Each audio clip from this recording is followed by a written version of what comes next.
పట్ల నిజమైన విశ్వాసం విధేయత చూపుతానని, భారతదేశ సార్వభౌమాధికారాన్ని సమగ్రతని కాపాడుతానని,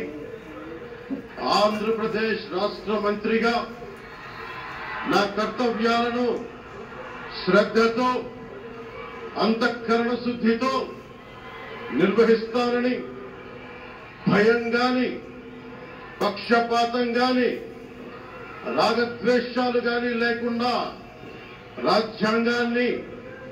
శాసనాలని అనుసరించి ప్రజలందరికీ న్యాయం చేకూరుస్తానని దైవ సాక్షిగా ప్రమాణం చేస్తున్నాను. కొణిదెల పవన్ కళ్యాణ్ అనే నేను ఆంధ్రప్రదేశ్ రాష్ట్ర మంత్రిగా నా పరిశీలనకు వచ్చిన లేదా నాకు తెలియవచ్చిన ఏ విషయాన్ని నా కర్తవ్యాలను సక్రమంగా నిర్వహించేందుకు అవసరమైన మేరకు తప్ప ప్రత్యక్షంగా గాని పరోక్షంగా గాని ఏ వ్యక్తికి లేదా వ్యక్తులకి తెలియపరచనని లేదా వెల్లడించనని దైవ సాక్షిగా ప్రమాణం చేస్తున్నాం.